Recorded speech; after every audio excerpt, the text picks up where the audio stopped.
शांति। विश्व परिवर्तन का कार्य केवल परमात्मा द्वारा ही हो सकता है और होता है। भगवान के ही शब्द हैं, यदा यदा ही धर्मस्य ग्लानिर्भवति भारत। तो बाप आकर के धर्म ग्लानि के समय पर ही इस सृष्टि पर अवतरित होते हैं। तो ये कार्य परमपिता परमात्मा ज्ञान के सागर, सुख के सागर, आनंद के सागर, शक्तियों के सागर द्वारा होता है। तो पिता परमात्मा हम बच्चों को आकर के सबसे पहले बड़े से बड़ा खजाना हमको ज्ञान का खजाना देते हैं, और ज्ञान का खजाना दे करके उसी से ही हमारे अंदर शक्तियाँ, गुण और खुशी आती है। जहाँ ज्ञान है, जहाँ रोशनी है, वहाँ कहीं भी परेशानी नहीं होती, क्योंकि अंधकार में ही आत्माएं ठोकर खाती है। तो ज्ञान को लाइट कहा जाता है, इसलिए परमात्मा को कहते हैं ज्ञान के सागर। सबसे बड़ी से बड़ी रोशनी ज्ञान है। जैसे ज्ञान सूर्य प्रगटया अज्ञान अंधेर विनाश। जैसे इस सूर्य के प्रकट होने से सृष्टि का अंधकार दूर हो जाता है, तो परमपिता परमात्मा ज्ञान सूर्य द्वारा हम बच्चों को जो ज्ञान प्राप्त होता है, उससे हमारा जन्म जन्म का अंधकार दूर हो जाता है। अंधियारे सब मिट गए, उजियारा छा गया। तो पिता परमात्मा हम पर इतनी रहम करते हैं, तो सबसे पहले हमको ज्ञान देते हैं।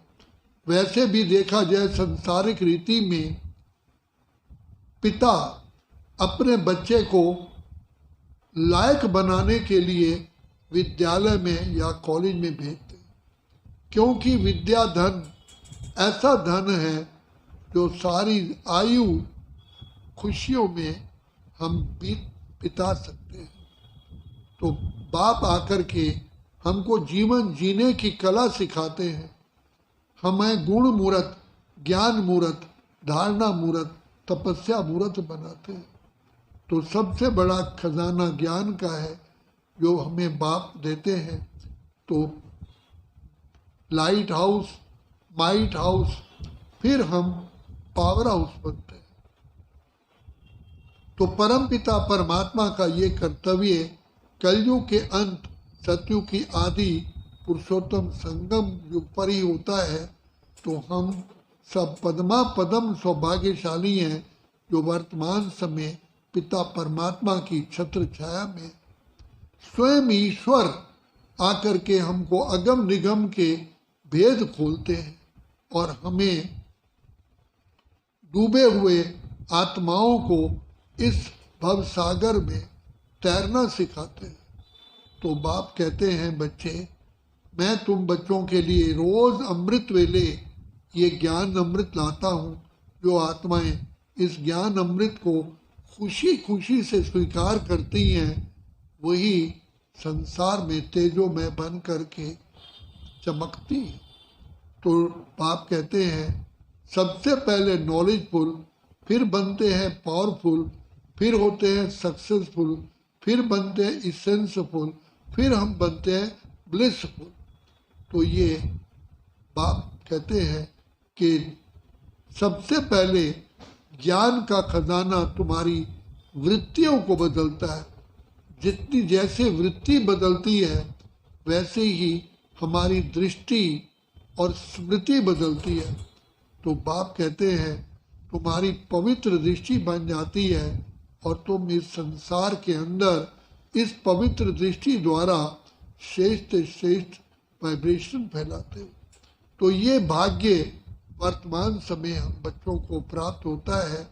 तो बाबा कहते हैं बच्चे, ये संगम युग सबसे बड़ा कल्याणकारी युग है, क्योंकि सतयुग त्रेता का संगम हुआ, हम गिरते आए, त्रेता द्वापर का संगम हुआ, गिरते आए। लेकिन कलयुग और सतयुग का संगम ऐसा है जो हम विकारी से निर्विकारी बनते हैं, पतित से पावन बनते हैं, और बनाने वाला स्वयं पिता परमात्मा सागर भंडार और दाता है जो हमें मिला है। तो इसलिए हमें ये ध्यान रखना है कि पिता परमात्मा का पाठ केवल अभी अल्पकाल के लिए ही है। अगर हमने इस समय का लाभ नहीं उठाया तो कल्प कल्प के लिए हम वंचित हो जाएंगे। तो इसलिए सदा बाप कहते हैं मेरे से प्राप्ति करो अभी ही, अगर अभी नहीं तो कभी भी नहीं। स्वराज्य पाना हमारा जन्म सिद्ध अधिकार है, क्योंकि हम पिता परमात्मा की लाडली संतान है। तो सबसे बड़ा नशा रखो कि मैं गॉडली चाइल्ड हूँ, गॉडली स्टूडेंट हूँ, और गॉडली बाबा कहते हैं तुम फॉलोअर्स हो। तो देखो भगवान कहते हैं बच्चे तुमको वर्तमान समय 3 इंजन मिले हैं, बाप, शिक्षक और सतगुरु। स्वयं परमपिता परमात्मा हमारे साथ पार्ट बजा रहे हैं, हमें मुक्ति धाम और जीवन मुक्ति धाम ले जा रहे हैं। तो इसलिए समय का सदुपयोग करने के लिए सदा ये शब्द याद रखो कि अगर अभी नहीं तो कभी भी नहीं, नाउ और नेवर। तो बाप आए हैं, अपना कर्तव्य निभा रहे हैं, लेकिन हमें भी बाप से प्राप्ति अभी अभी करनी है, क्योंकि समय का बिल्कुल भी भरोसा नहीं है। तो इसलिए समय से पूर्व ही हमें तैयार होना है और बाप से इनाम लेना है। अच्छा, ओम शांति, ओम शांति, ओम शांति।